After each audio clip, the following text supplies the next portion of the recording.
It was an act of domestic terrorism. What happened was our ICE officers were out in an enforcement action. They got stuck in the snow because of the adverse weather that is in Minneapolis. They were attempting to push out their vehicle, and a woman attacked them and those surrounding them and attempted to run them over and ram them with her vehicle. An officer of ours acted quickly and defensively shot to protect himself and the people around him. And my understanding is that she was hit and is deceased. We're continuing to gather more information, but this goes to show the assaults that our ICE officers and our law enforcement are under every single day. It's Ken Harbaugh with the MeidasTouch Network. You've seen the video. No reasonable person can watch that footage and agree with what Secretary Noem said about it. Our government is telling us not to believe what our own eyes see. The Trump regime disdains the country it exists to protect. Nothing about ICE's presence in Minneapolis has made the people there safer. After Renee Nicole Good was shot in the face, a doctor at the scene asked ICE agents if they would let him at least check for a pulse. He clearly said, "I'm a physician," to which an ICE agent replied, "I don't care." Go check a pulse. No, back up now. I'm a physician. I don't care. Understand. This is what we're up against. And we knew it would happen. We knew it. From the leadership of DHS on down, this is a corrupt organization that celebrates brutality. It preys on society's most vulnerable members. Here's a sampling of posters that ICE uses to attract new recruits. Who do you think is joining ICE these days? Guys with SS tattoos. If you don't know what I'm talking about, just Google it.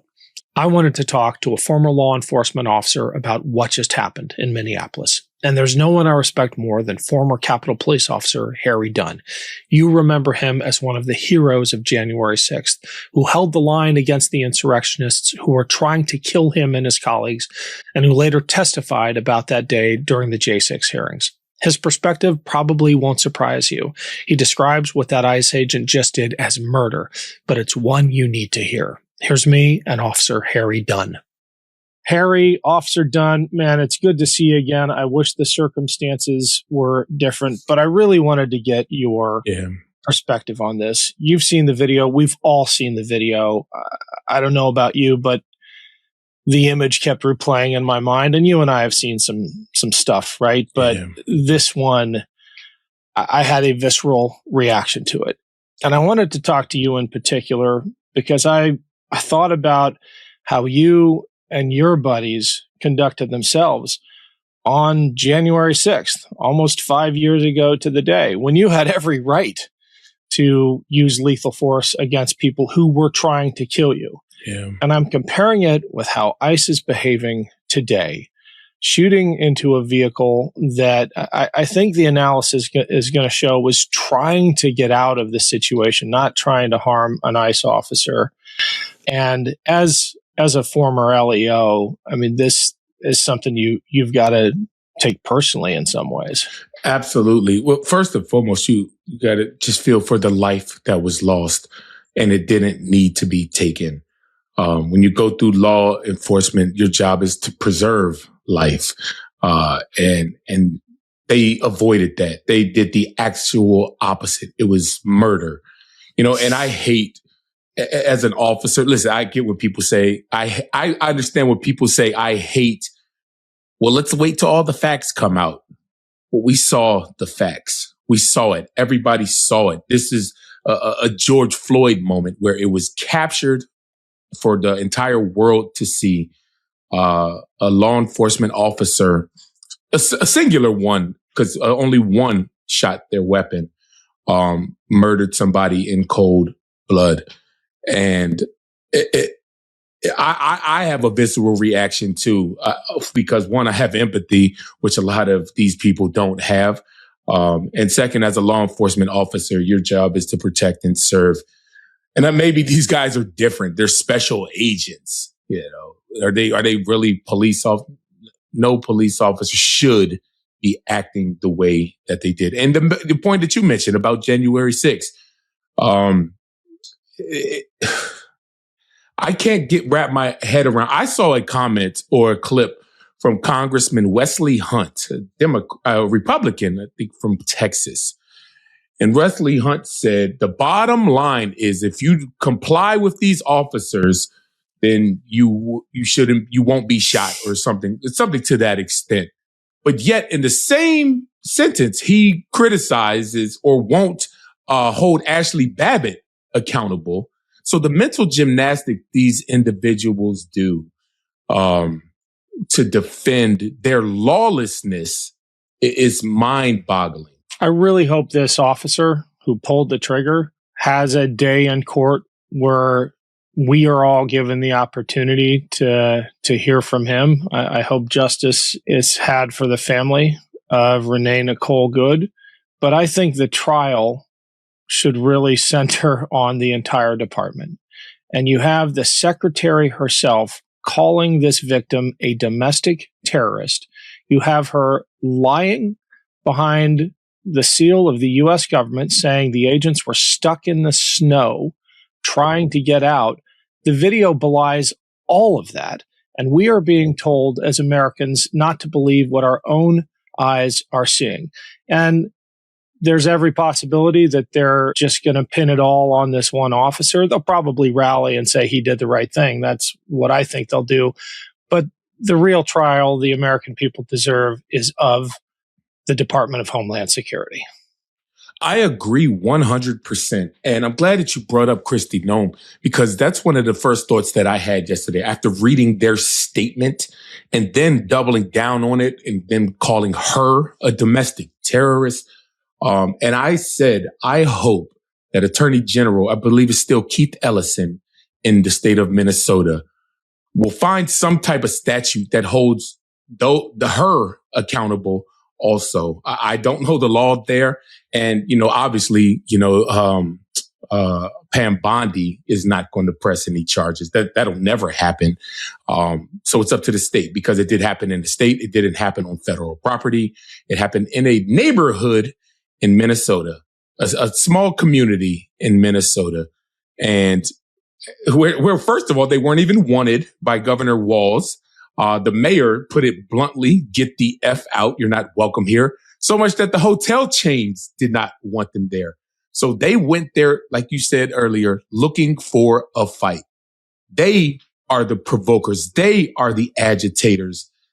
And that is not what law enforcement is supposed to be.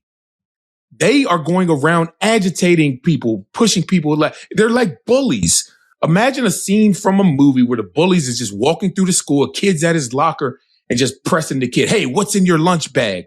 That's what ICE is literally doing right now. And they're taking people's lunch and they're beating people up. And people are terrified to fight back because they have been given an order to do whatever they want. That is a quote from Donald Trump in August when he deployed the National Guard in Washington, D.C., August of 2025. He said in the Oval Office, law enforcement, do whatever the hell you want. So hell, he's responsible too.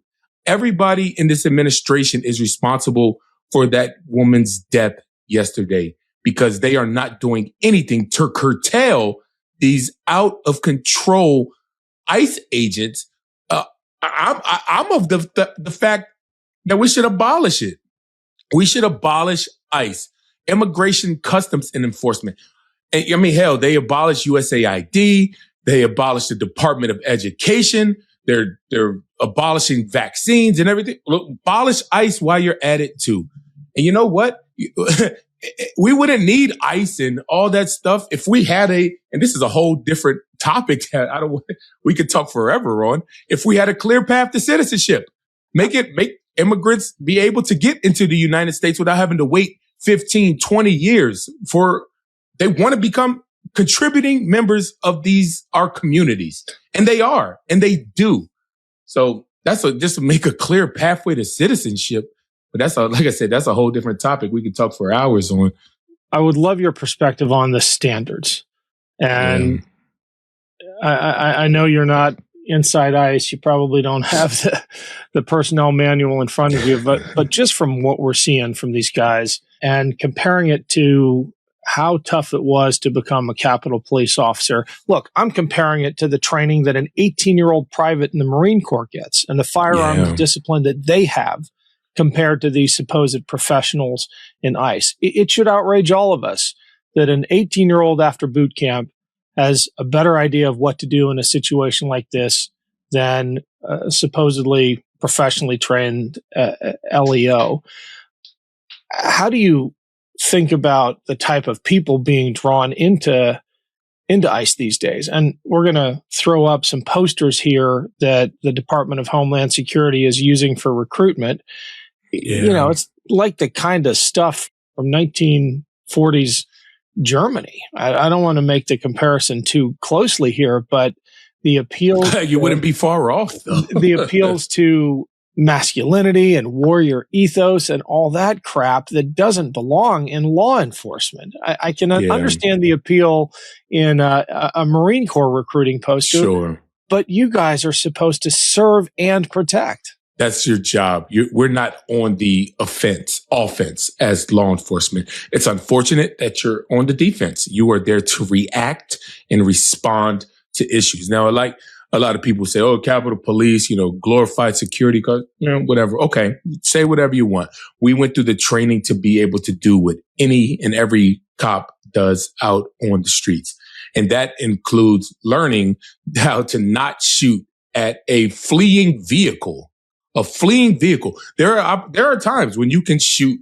We learned statutes shooting people in the back, and as law enforcement, and that is if you determine that person is a threat to go harm somebody else, an imminent threat, and on the way to go harm somebody else, or they are fleeing felon, and those are statutes that held up in court.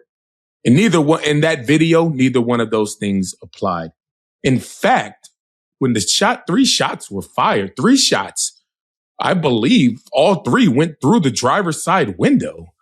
I don't have the forensic analysis, but I think one of them went through the front, but at an angle. There's clear footage of a 90-degree shot, though. Sure. As the car is passing the officer, you can see the entire profile of the firearm, and the camera is behind the car. So he's shooting at the side of her face. At the side of her face.